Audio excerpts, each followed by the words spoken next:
What's going on, YouTube? This your boy, Intergalactic Brew, once again doing my predictions for another UFC event. This time it's UFC 155. This is the end of the year extravaganza. The advertisement on this pay-per-view is that 2012 is going out with a bang. And from the way this card has been set up, and from the looks of the fights, I pray and hope that it really does deliver. Man, if this card, just think about this, y'all. If this card really delivers and comes through, and say like all the fights turn out to be like finishes, or either like exciting fights, you know, this could really gain some of the love back that the UFC has been lacking over the past couple of months. So, like I say, I'm expecting a great pay-per-view, and I'm even expecting more great fights. So anyway, let's go ahead and cut to the chase. First fight, Yushin Okami versus Alan Belcher. This is a rematch from a couple of years ago. As we all know, Okami won that fight by unanimous decision. Ever since then, Alan Belcher has gotten 120 times better. He's won 4 straight fights and looked good doing it in all 4. Probably the most impressive win was his most recent against Rousimar Palhares, where everybody thought that Rousimar was going to add one of Alan Belcher's limbs to his bone collection back in Brazil. But Alan Belcher had second thoughts and ended up turning Rousimar Palhares' face into chicken pot pie, courtesy of some ground and pound. So, you know, Alan Belcher is for real. And this is going to be a good matchup as far as styles go, because both of these guys are big, both of them are tall, both of them have very complementing styles towards one another. Alan Belcher has the spectacular Muay Thai combined with a little bit of Brazilian Jiu-Jitsu, and Yushin Okami has some solid boxing combined with some spectacular judo, but more so wrestling. So I think the question in this fight, and I think this fight altogether, is going to be about what can Alan Belcher do different than last time. And I think what Belcher needs to do different this time is I think he needs to keep the fight standing, number 1, avoid the takedown, number 2, and avoid getting pressed against the fence, number 3. And the way that he does that is simple. Keep the fight in the center of the octagon, use that good footwork he has, mix up his strikes with kicks and punches, confuse Okami with feints, use his head movement. Alan Belcher, I believe, is the faster fighter in this fight, so if he gets those leg kicks going and uses those to set up good punches and land good punches, I don't think Okami can keep up with Belcher. Because, as we know, Okami is a little bit slower, but yet, you know, if you let Okami come forward and mash you up against the fence, it's over for you. But I think Alan Belcher, seeing his progression from that fight all the way up until now, I think he's a lot more wiser and a lot more smarter now than he was back then. And I think he'll be aware of Okami's pressure, and I think he'll try to avoid Okami's pressure, and you know, I think he'll use that superior Muay Thai to chop down Okami. Basically what Okami needs to do is basically what I just said Alan Belcher needs to avoid, which is come forward, press Belcher up against the cage, tire him out, take him down, ground and pound him, get inside control, continue the punishment and eventually work his way up to mount and really put the beat down on him. If Okami, as far as striking is concerned, tries to compete with Alan Belcher there, I think he will lose. Because if Tim Boach rocked him twice with his hardest punches and dropped Okami, I can only imagine what Alan Belcher will do. And also, I think with the fight with Anderson Silva, as far as Okami's concerned, I think Silva kind of exposed Okami there too, dropping him in that fight as well. So, like I say, if Alan Belcher can just keep the fight in the center of the octagon, circle, use those leg kicks, use that jab, let his combinations go, feint, move his head around, I think he can catch Okami with an overhand right and drop him. I could see that happening in the first round. I think, with Alan Belcher, I think Alan Belcher needs to push the fight in his own way, which is why I said if he uses the Muay Thai to push the fight, I think he can get Okami early. Because as we've seen, especially in the Anderson Silva fight, when Anderson started putting the offensive pressure on Okami, Okami folded. Like, he dropped Okami twice, and he was able to finish him with a TKO. So I think if Alan Belcher simulates that same game plan, I think he could beat Okami. Like I said, Okami needs to come forward, close the distance early, press him up against the cage, tire him out. I don't think we've really seen Alan Belcher really get pushed as far as his conditioning is concerned. I know Alan Belcher has great conditioning, but I don't think we've never seen that tested. And I think Okami can be just the man to do that if he sticks to his strategy. And we all know Okami in the past has had a bad time in following strategy, which is why he got beat when he wasn't supposed to by Tim Boach, and that's why he got completely owned by the Spider in his title fight. So what's the more likely scenario, you ask, in this fight? You know what? I'm going to go with Alan Belcher in this fight. I'm going to pick him to win the fight. I think he can win it by TKO. I'm going to say second round TKO. Like I said, he probably might end up catching Okami, when Okami's trying to get over aggressive.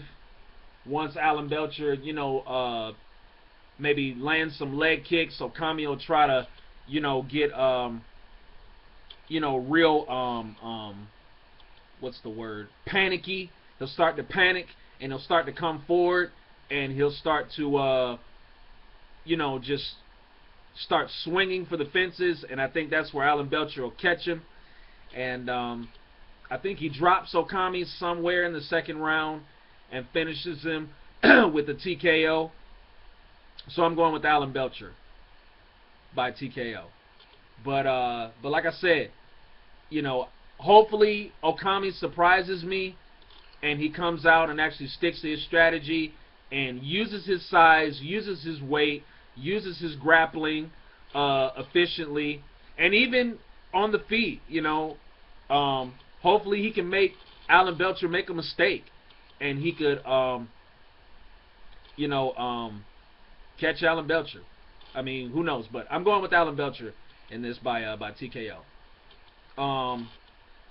Second fight, hold on.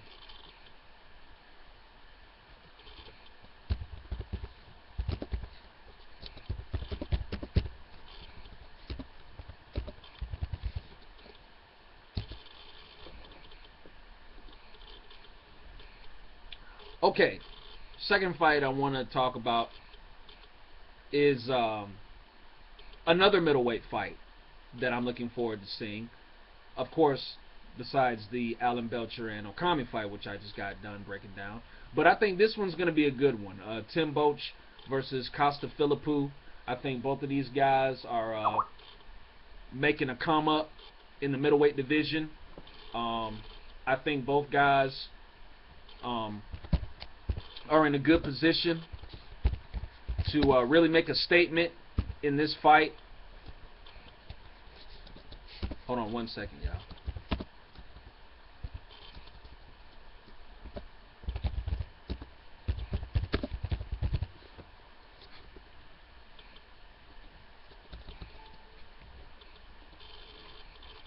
Okay, sorry about that.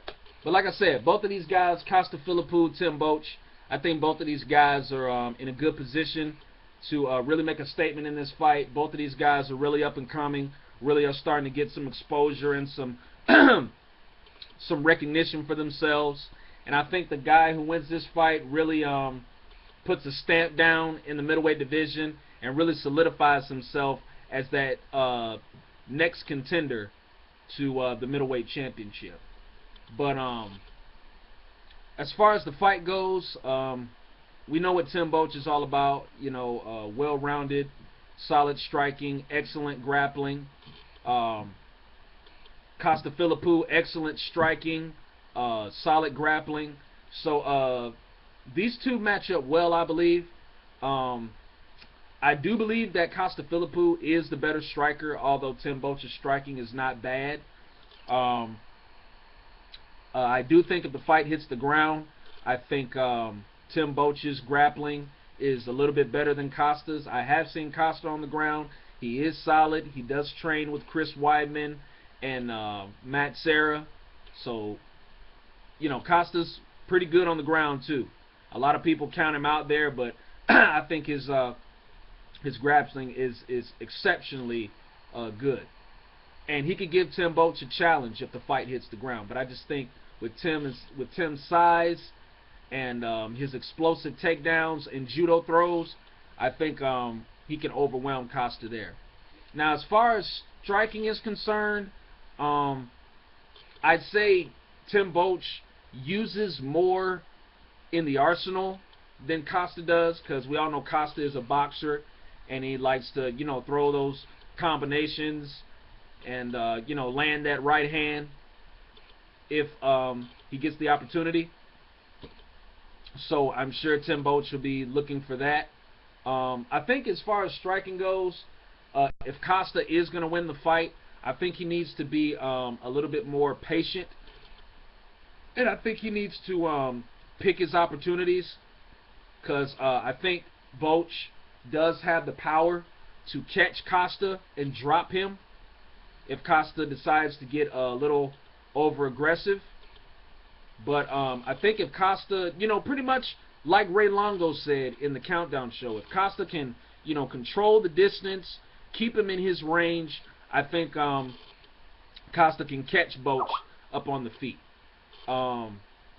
As far as Tim Boetsch is concerned, if Tim Boetsch can use some leg kicks to kind of cut that speed off of Philippou and you know, land, you know, those big power punches, I think he can rock Philippou. But I think where this fight is going to be won for Boetsch is on the ground, and I think he can take Philippou down. And I think he will do that in this fight. I think he will take Philippou down. I really haven't got a chance to see Philippou's scramble ability, and I know he has good takedown defense, but when he's on the ground, I really haven't got a chance to see his scramble ability that much. I mean, I've seen flashes of it, but I really haven't seen it, you know, in its entirety. But I definitely think Tim Boetsch has to get this fight to the ground. I think if he gets the fight to the ground, I think he can control Philippou there. I mean, Philippou says that he has the ability to get back to his feet, which he probably does. But I just don't think, with as strong as Tim is, and you know, with his ability to you know, pass guard and pass to different positions, I don't think Philippou, you know, can handle that. You know, But then again, I could be wrong. Hopefully, Philippou will surprise me. But, so yeah, basically, Philippou needs to keep the fight on the feet, stuff the takedowns, control the distance, keep Boach in his range, fire that jab, and land the combinations, and hope to land that big right hand. And like I just said with Boach needs to take the fight down to the mat, control Philippou in all positions. If he thinks that Philippou is about to scramble out of his closed guard, he needs to pass the side control. If he thinks, he's about to pass side control, half guard, if he thinks Philippou's about to pass his closed guard, move to half guard. And if he feels Philippou trying to escape half guard, then move to side control. So, yeah, I think if Boach does that, I think he'll win the fight. I think what's going to end up happening is I think that Philippou's going to have his moments in this fight. He might rock Tim Boach, but I could see Tim Boach withstanding that. I could see him closing the distance on Philippou, getting Philippou up against the fence, dirty boxing him, dropping levels to a double leg, and putting Philippou on his back for most of the fight, beating him up, tiring him out. And I'd say Tim Boach wins this fight by decision. Now then again, I could be wrong. Tim Boach could end up submitting Philippou or knocking him out, and vice versa. Hey, because like we said about the Okami fight, Okami was dominating that fight for 2.5 rounds with Boach until, the comeback heard around the world happened, and Okami didn't know what hit him. So I think if Philippou has Tim Boach hurt, he needs to capitalize. Don't make the same mistake Okami did. If he hurts Tim Boach, he needs to hone in and go for the kill. Don't wait another second or another minute, because it's going to cost him. But, like I said, I think Tim will get rocked at, a couple of times in the fight. But I think he'll be able to, fight through that. And he'll be able to put Costa on his back and beat him up and control him. And I could see Tim Boach winning the fight, I'm going to say by a split decision. But like I said, I'm not counting out Philippou either. I think he can definitely knock Tim Boach out, but I just think Tim's going to be ready for that, and I think he's going to be, I think he knows what's at stake here, and I think he's going to go with his best chance to win. So, I'm going with Tim Boach by decision. Co-main event, Jim Miller versus Joe Lauzon. This one is going to be a barn burner for sure. Everybody's calling this fight of the night. I agree, but with that being said, I still believe in my heart that somebody's going to get finished. I don't know who. Well, I do know who, but I'm just not going to tell y'all yet. But anyway, it's real simple, man. Whoever capitalizes on the other, whoever catches who first will win this fight. That's the name of this fight. That's the name of the game. Catch me if you can. We're gonna go with that. This fight, the theme of this fight is catch me if you can. Because we know Joe Lauzon can catch anybody in a submission on the planet. If they give him the opportunity. And the same thing with Jim Miller. Both guys can catch each other on the feet with a single punch if the opportunity presents itself. So I think this is going to be all about who can catch who first. If Joe Lauzon catches Jim Miller with a punch and drops him, he's going to finish him. And vice versa with Miller. Both guys are tough. Although, I will say about Joe Lauzon. Joe Lauzon has been susceptible to getting knocked down. Jim Miller, on the other hand, hasn't. Jim Miller has got hit, but he has not gotten knocked down. Joe Lauzon has gotten knocked down. So just keep that in mind. But, like I said, if he can catch Jim Miller when he isn't expecting it, I think he could drop him. And, the same thing goes for Jim Miller. Basically what I see happening is I see it being a fast-paced fight through all 3 rounds. I see both of them coming out, taking each other's best shots. I think there's going to be some scrambles on the ground. I could see Joe Lauzon getting a submission attempt, Jim Miller escaping, getting a submission attempt on Lauzon. You know. But in the midst of all this, the final image, I guess I should say, of who I can see winning this fight, man, I really like Joe Lauzon, I really do. But being that Jim Miller is so tough, dude, and he can take so much without getting knocked down from what I've seen so far, man, I'm gonna have to go with Jim Miller here. I am. I'm gonna have to go with Jim Miller here. I'm gonna say by 3rd round. I'm just gonna say by a 3rd round finish. It could be a TKO. It could be a submission. But I'm gonna say he's gonna win it in the 3rd round. I'll say I'm gonna go by TKO. I say both guys come into the 3rd round with the same pace, and I say at some point Lauzon makes a mistake, Jim Miller ducks under one of his shots, ends up catching Lauzon with an overhand right, and he finishes him. I guess I'll go by TKO. I'm gonna go Jim Miller by TKO. It's so tough. It's so tough to pick this fight. Because at first when I saw the fight, I was going to pick Joe Lauzon, and then my mind switched, and I picked Jim Miller, and I was just going back and forth like a pinball machine. But I'm going to go with Jim Miller here. I mean, you know, somebody's got to win and somebody's got to lose. I still say it'll be a great fight, be fight of the night, but I say Jim Miller comes out of this the winner. And I say by 3rd round TKO. But who knows, Joe Lauzon might end up proving me wrong again, and once again, I'll be putting my foot in my mouth even deeper than I did before the last time I doubted Lauzon. But we'll see what happens. And then finally, of course, the main event, the rematch, at least all heavyweight fight fans have been waiting for.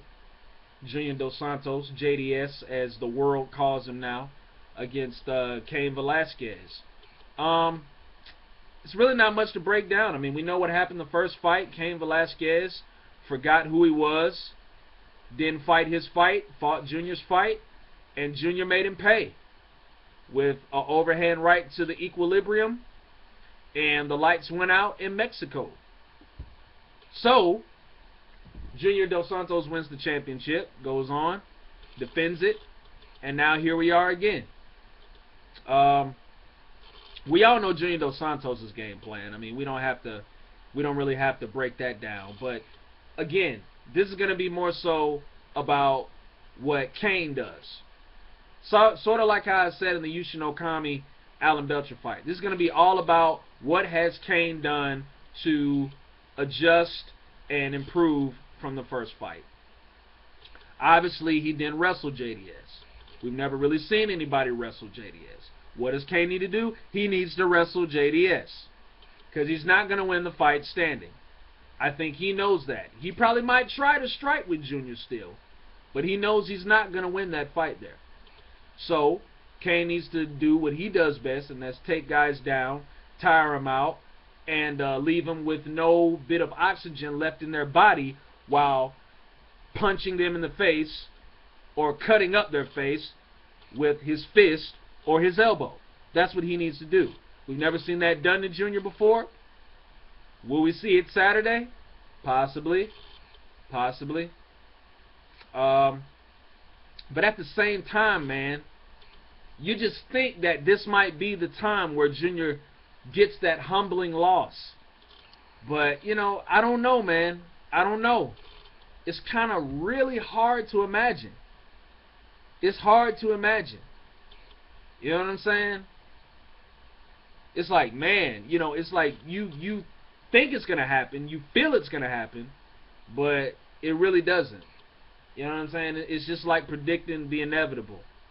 You know its events are gonna happen, but then again, it just might not be in that time. I don't know. We'll see. Cain Velasquez does have the ability to take Junior down, but Junior is extremely quick. Is very hard to take down. Gabriel Gonzaga showed a glimpse of how to take Junior Dos Santos down, but he couldn't even keep him there. And that's a Brazilian Jiu-Jitsu world champion. So, you know. But, I don't know. We'll see what Cain comes up with. But, you know what? I got to go with, you know, what's been shown to me. And what's been shown to me is that Junior Dos Santos is the total package right now. And while I'm not counting out the possibility that Cain might score the upset and beat him, I don't know, man. I just don't see it happening. I mean, I could see Junior, you know, just escaping, just anticipating the takedown, getting out of the way, keeping the fight standing, probably nailing Cain with a couple of punches here, rocking him a little bit, you know, seeing how much he can take. The fight comes back to the center of the octagon. Cain goes for the takedown again. Junior swipes him away again, adds a couple of more punches on there, seeing how much he can take. Then once he realized how much Cain can take, kaboom! You know what I'm saying?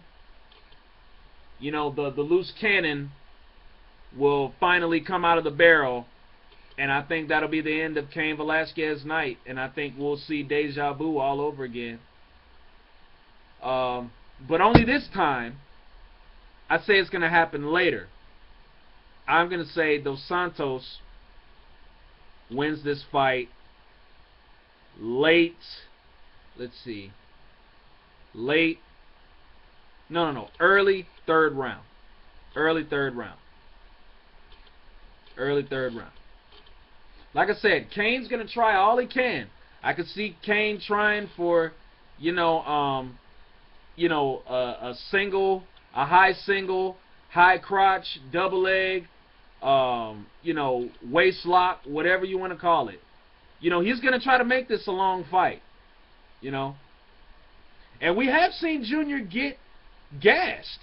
Remember the Roy Nelson fight? We've seen Junior get gassed. That's very interesting.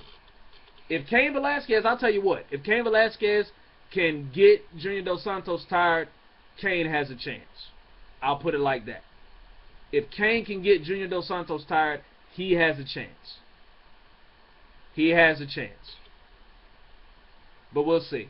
But until that happens, Junior Dos Santos, early third round, TKO, and still your UFC heavyweight champion into 2013 and beyond. Well, that's it, folks. UFC 155. Let's hope for the best and hopefully not prepare for the worst. Because if this card turns out to be manure, I am going to be pissed, like Will Smith would say in Bad Boys. But anyway, y'all enjoy the fight. I know I am. I'll see y'all next year. Be safe. Happy New Year. 2 fingers.